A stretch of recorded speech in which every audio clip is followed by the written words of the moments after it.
इस समय जैसा देखने में आ रहा है, पावर सेक्टर के सारे शेयर लगभग 200%, 300% से ज़्यादा के रिटर्न दे चुके हैं। इसी कैटेगरी में रतन इंडिया पावर एक ऐसा शेयर है जहां पे काफ़ी संभावनाएं नज़र आ रही हैं।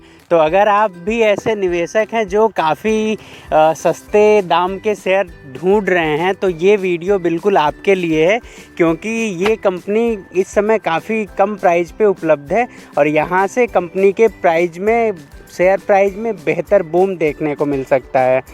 तो हर एक पॉइंट को समझने की कोशिश करेंगे कि क्यों यहाँ से शेयर प्राइस में अच्छी तेज़ी देखने को मिल सकती है। तो रतन इंडिया पावर भारत के 10 top most private power producer कंपनियों में से एक है और कंपनी के पास 2700 मेगावाट की कैपेसिटी है पावर प्रोड्यूस करने में, और इसकी जो पावर प्लांट है अमरावती और नासिक में स्थित हैं, जिसमें से पावर परचेज एग्रीमेंट जो है वो अमरावती थर्मल पावर प्लांट का चल रहा है, जो लगभग 1200 मेगावाट पावर परचेज एग्रीमेंट है, वो भी MSEDCL के तहत। और इस MSEDCL के तहत इनका एग्रीमेंट है जो वो 25 सालों का है। तो इस हिसाब से देखें तो इनको कोई भी टेंशन नहीं है। पावर परचेज एग्रीमेंट जब हो जाता है तो आप बिल्कुल, आपका पैसा फिक्स हो जाता है कि 25 सालों तक इतने पैसे आपको मिलेंगे और आपको इतना जो है पावर सप्लाई प्रोवाइड करवाना है जिस कंपनी के तहत आपका एग्रीमेंट हुआ है। और इसी के तहत अब यहाँ पे जो सबसे ज़रूरी चीज़ ये निकल के आ रही है, जानने वाली चीज़, जो रतन इंडिया पावर का एक सिन्नर पावर प्लांट है, इसका भी बातचीत चल रहा है MSEDCL के तहत। तो अगर MSEDCL के साथ इनका जो पावर परचेज एग्रीमेंट है सिन्नर पावर प्लांट का, ये भी अप्रूव हो जाता है तो कंपनी को इससे काफ़ी ज़्यादा बेहतर बेनिफिट मिलती हुई नज़र आने वाली है और कंपनी के शेयर प्राइस में भी बूम देखने को मिलेगी। अभी जैसे रतन इंडिया पावर कंपनी हर एक वो प्रयास कर रही है जिससे कंपनी के जो परफॉर्मेंस में अच्छी तेज़ी देखने को मिले। इसी के तहत अभी खबर निकल के आई है कि कंपनी ने जो इनका विदेश में जो सब्सिडरी कंपनी थी, जैसे ब्राकॉन्ड, रेनमार्क और जीनोफॉर्मस, ये तीनों कंपनियों को, ये जो इनकी रतन इंडिया पावर की सब्सिडरी कंपनी थी, इनको ये कंपनी बंद करने जा रही है, क्योंकि इस कंपनी ने, ये जो तीनों कंपनियां थी, इन्होंने कोई भी रेवेन्यू जनरेट नहीं किया लास्ट फाइनेंशियल ईयर में। तो अब यहाँ पे रतन इंडिया पावर बिल्कुल कट एंड क्लियर काम कर रही है, क्योंकि जहाँ से इनको लॉस हो रहा है, जहाँ पे इनका रेवेन्यू खर्च हो रहा है, रेवेन्यू जनरेट नहीं हो रहा है, उन जगहों पे कंपनी अपना हाथ खींच रही है और यहाँ से कंपनी सिर्फ उन्हीं जगहों पे मेहनत करना चाहती जहाँ से अच्छा पैसा जनरेट हो।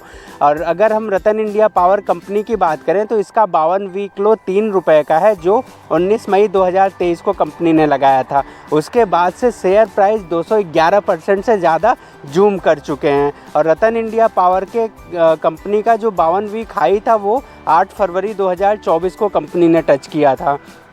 तो यहाँ से देखें तो फरवरी के बाद से शेयर प्राइस अभी के टाइम लगातार कंसोलिडेटिंग फेज पे हैं, लगभग 3 महीनों से। जैसा यहाँ पे भी हम देख सकते हैं, 3 महीने में कंपनी का जो रिटर्न है वो -11% का है और 6 महीने में कंपनी 33% का रिटर्न दिया है। 1 साल में कंपनी ने 201% से ज़्यादा का रिटर्न बना के दिया है और अगर कंपनी के 3 सालों की बात करें तो 239% का रिटर्न है। और इस समय रतन इंडिया पावर के शेयरों में भर के जो डिलीवरी है वो उठाई जा रही है। मतलब आप देख सकते हो, लगभग 1 महीने की बात करें तो जो लगभग जो वॉल्यूम निकल के आ रहे हैं वो 3 करोड़, 7 करोड़, 13 करोड़ के आसपास आ रहे हैं और यहाँ पे भर के डिलीवरी उठाई जा रही है, पूरे के पूरे 100% की डिलीवरी उठाई जा रही है। तो यहाँ से बिल्कुल कट एंड क्लियर साफ़ हो रहा है कि धीरे धीरे लोग यहाँ पे बिल्कुल शेयरों को उठा के घर ले जा रहे हैं बिल्कुल। और यहाँ पे अगर हम बात करें प्रमोटर्स के होल्डिंग की तो 44% की प्रमोटर्स की होल्डिंग है, जिसमें से 88.65% की होल्डिंग प्लेज है। तो ये काफ़ी चिंता का विषय बन जाती है रतन इंडिया पावर शेयरों के लिए। लेकिन यहाँ पे जो म्यूचुअल फंड थे, ये बिल्कुल इनका कोई भी जो इनका इन्वेस्टमेंट था उसमें बदलाव देखने को नहीं मिला है। लेकिन इंस्टीट्यूशनल इन्वेस्टर की तरफ से बेहतरीन खबर निकल के आई है, इनका जो होल्डिंग था वो 7.72 से इंक्रीज होकर 8.70 हो गया है।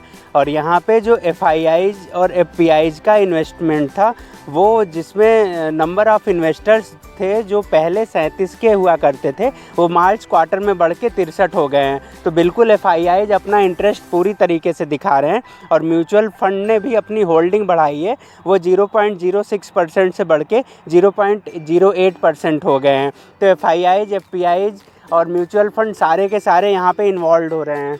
FIIs और DIIs की होल्डिंग बढ़ रही है और यहाँ पे जो मेन होल्डिंग्स की बात करें तो प्रमोटर्स में इंफ्रालैंड प्राइवेट लिमिटेड जिनकी 24.3% की होल्डिंग है, रतन इंडिया एंटरप्राइजेज की 19.8%, इंडिया बुल की 3.3% और HUF की 1.5% की होल्डिंग है।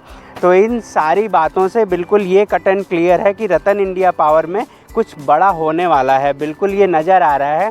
FIIs, FPIs और म्यूचुअल फ़ंड की जो होल्डिंग है वो बढ़ रही है। कंपनी लगातार ऐसे काम कर रही है जिससे कंपनी का रेवेन्यू ग्रोथ हो, प्रॉफिट ग्रोथ बढ़े।